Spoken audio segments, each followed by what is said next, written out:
বাসায় এসে কি হয়েছে বলেন তো? কিভাবে সাহস হয়? কিভাবে সাহস? সে যে আপনার মাথার মধ্যে বাড়ি বসাবো। সে যে আপনার ওয়াইফ তুই বের হ। কিসের ওয়াইফ ছেড়ে দিছে? ছেলের দিতে আমার কাগজ দেন। কাগজ কোথায়?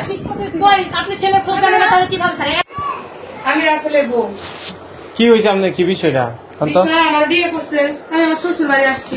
তার আমার স্বামীকে প্রতিদিন না সময় এখানে থাকতে হবে, বাধ্যতামূলক আমার স্বামীকে পাচ্ছি না।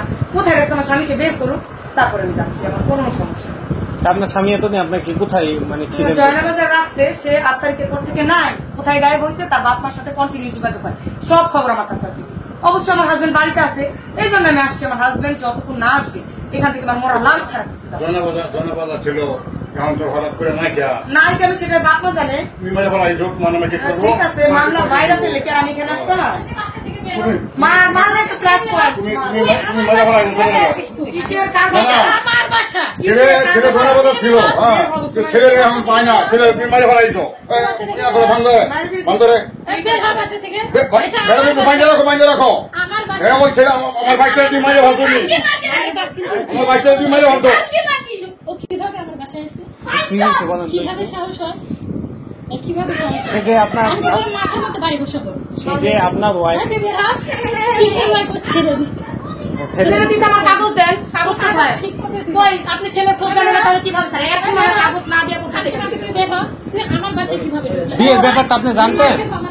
আমি বলি শুনে, এত সোজা না। বিয়ের ব্যাপারটা আপনি জানতেন? অনেক হয়রানি হয়েছে, মানুষের একটা লিমিট আছে।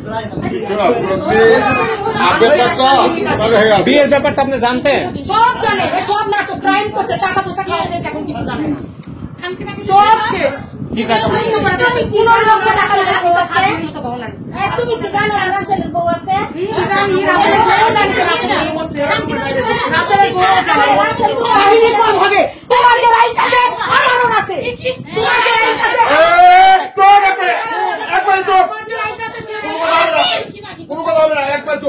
তুমি দুটো বাচ্চা সহায় না একটু জানো, আবার ছেলের একটা সাইন করছে, ছেলে তুমি মারে ফেলাই তো, তোমার আমি কেস করবো, প্রমাণ দেন, কেস করেন। তুমি মারে ফেলাই তো। আচ্ছা শুনেন, এই শুনেন, আপনি এই যে ইয়া করেন, এই যে আপনার শ্বশুরকে ফোন করেন। তোমার ওরে ফোন দাও। রাগারাগি তো আসলে রাগারাগি করলে কোনো সমাধান হবে না, কিন্তু মানুষ জানবে। আমার বাসা কতদিন আগে বিয়ে হয়েছে আপনার? সেপ্টেম্বর 1 তারিখে। ও 8 তারিখ থেকে নাই, বলা যায়। তারপর কি জানতে বলতেছে? পারবেন? ভালো কথা, সুন্দর স্বাভাবিক বিষয়। কাগজটা কোথায়? কাগজটা আমার হাতে দিকে আমি চলে যাচ্ছি। 1 মিনিটও দাঁড়াবো না। 1 মিনিটও দাঁড়াবো না। নিম্ন মতদেরা সবাই আমার বিয়ের সময় ছিল। নতুন করে আমার বিয়ে আবার কাবিল আমার নির্যাতন করে 3 লক্ষ টাকা পরে আমার কামিল করছে, প্রথমে 10 লাখ করছে। করার পরে আমার নিজে কক্সবাজার পাঠাইছে ওর মা আর ওর বাপ মিলে। এই বউ চলে যাওয়ার পরে, এই বউ চলে যাওয়ার পর ও ভাগ করে দিতে, একদিন তোমার কাছে থাকবে, একদিন আমার কাছে।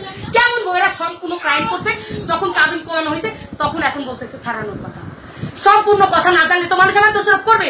আমার চিনেন, আমার দেখছেন কখনো?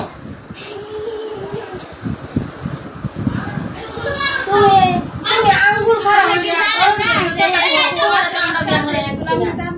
অবশ্যই আমার শাশুড়ি জানে শুনে তোমার বিয়ে দিচ্ছে।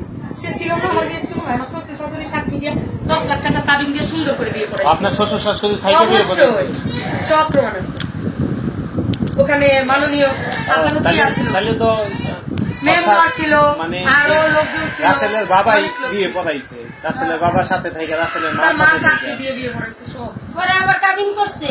ওরা তারাই কাবিন করছে। ওই তো হ্যাঁ ঠিকই তো, পরে আবার কাবিন করছে। আগে তো কাবিন আমি লসটা কি করবো, এটা ফিরলাম যে না কাবিন করছে ভাই, খবর তো আসছে কম বেশি, কিন্তু আমি তো ওইটা নিয়ে কোনো অ্যাকশন করিনি।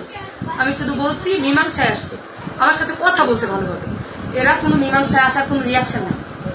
আমি শুধু আস্তে আস্তে বলছি যে মীমাংসায় আসেন, ঝামেলা না হোক, এলাকার লোক না জানুক, আপনারা মীমাংসায় আসেন। তারা কোনো মীমাংসায় আসে না, তারা এক একবার বাহানা দেখাচ্ছে, এটা সেটা বক্তব্য, এটা দিয়ে ভয় দেখানো, ওটা দিয়ে ভয় দেখানো। আপনার শ্বশুর শাশুড়ি তারা কি বলে এখন? তারা কি বলে বলুক, তাদের কোনো বলা বলি নাই। তাদের সাথে আপনি বলেন নাই যে কেন আমার বলছি না, সাথে সালিশে বসছে না, তারা এক একবার সালিশ বৈঠক হয়েছে? আমরা 10 টাকা দেখতেই পেলাম, কিছু করতাম না। ফোন দিতে বলেন। ফোন দিছে।